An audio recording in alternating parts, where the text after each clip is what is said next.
So in this video, I'll tell you a common mistake made when writing a literature review for a dissertation or a thesis. Yes, it's a big problem. Well, there's two problems actually, and I'm going to tell you how to avoid it. Avoid making the problem. Making the problem?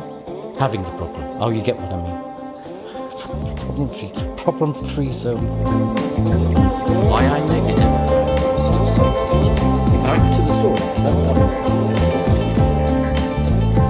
some tips for writing. If you are studying an undergraduate degree, I encourage you to think critically. So, you're studying psychology, and maybe you're on a program of study that involves undertaking a substantial piece of research. Now, typically, this is what you do when you're undertaking a postgraduate course, and typically your research skills will be assessed through you producing a thesis or a dissertation, and a key part of that will often be the literature review. Often you'll be advised to undertake a literature review primarily to identify a gap in the literature that you can then fill with your research. But that advice often will be wrong because it causes two big problems. The first problem is an obvious problem. The second problem is one that's less obvious, a little bit complicated, but it's a big one. Basically, there's two problems. Two. The first problem. Say you're interested in the topic of depression among students, so you go and find all the research you can into that topic, and you find that no one has addressed the question of hat preferences among depressed students. You know, what hats do people who are studying, who are also depressed, what hats do they prefer to wear? No one studied that, and you go, wow, fantastic, you've found a gap in the literature. But do you see the problem? Problem is that it doesn't pass the Who Gives a Stuff test. No one has asked that question about hat preference because it's a stupid or irrelevant or superficial question, or a question that doesn't really need answering. Now, the problem here is that you're always going to find someone somewhere who'll find it an interesting question. You know, you could imagine a drug company takes over a hat company and suddenly the drug company becomes very interested in hat wear. You know, because they want to know who they can sell their antidepressants to. But at that point, you're probably finding that your audience that you've got interested in your question is way too niche. And it still means that most people will find your work irrelevant, and you may still find it really hard to show how the research would be impactful in a way that's good for society. So that's the first problem with the gap in the literature idea. It's not a good enough reason for undertaking a piece of research. There might be a very good reason why no one researched the thing that you're about to do research on. The second problem is less obvious and more contentious. The problem is that the gap in the literature approach makes one heck of a big assumption that you perhaps are not in a position to make. It assumes that knowledge is finite, that at some point we're going to have accumulated all the knowledge that's possible to know, and there will be no more reason to undertake any research. No more need for scientific inquiry. I will lose my job. People like me won't have a job. So you can only fill a gap when the thing that has the gap in it is finite. If the thing is infinite, then the gaps are infinite too, and you can't fill them in anymore.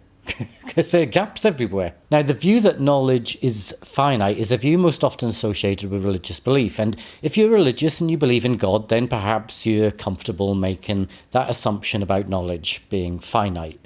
Because in your worldview, there is an all-knowing God who knows everything about everything.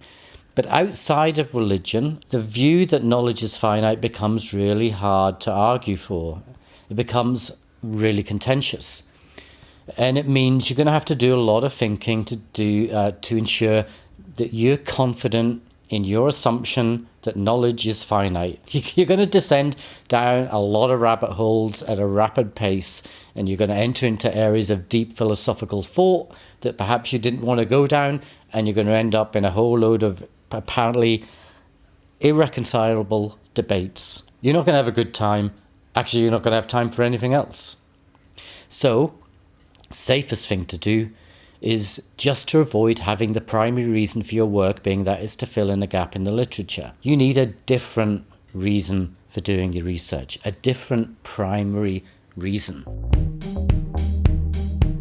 So what should that reason be? Well, a good reason would be that you're addressing a known problem. So you want to use a literature review to identify a problem. That problem not being just that there's a gap in the literature, but it's a problem that's affecting people's lives.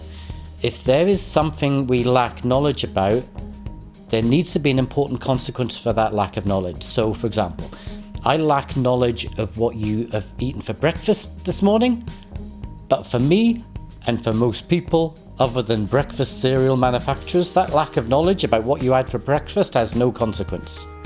No, so it's not to say that you're not special, but really, what you had for breakfast isn't going to really matter to many people's lives. So your literature review needs to focus on what the problem is, whose problem is it, and who is expected to fix the problem. At this point, you will want to have picked a problem where those who are expected to fix the problem are those working in the same area of the discipline as yourself. If you're doing research in, say, community psychology, you want to pick a problem that community psychologists are expected to fix, or that impact a key stakeholder group for community psychologists, like mental health service users. So now you have your audience. You then need to acknowledge that audience and show them respect. Hey, they're going to mark your work, so you don't want to insult them. And this is when the literature review fully kicks in.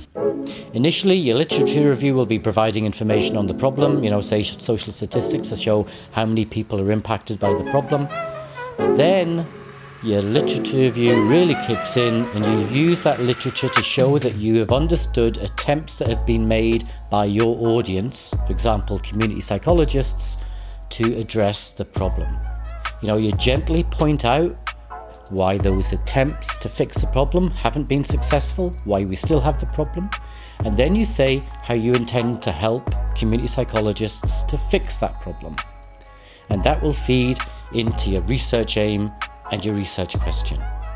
So if you follow that structure, you'll have a nice tight focus in your literature review, and you'll avoid one of the most common mistakes in writing literature reviews, which is it's not about gaps in the literature, it's not about you and how much you know, it's about your audience, and it's about you acknowledging the work that they've done, pointing out the areas they may have got wrong, which you can then help them fix, and then you tell them that that's what your research is going to do. And then you go into your methods, and then you present your results, and you fix the problem. Or if you don't fix the problem, you just say, look, I tried. Could someone else try? Couldn't fix it. So that's how to nail your literature review. So till next time, ta-da.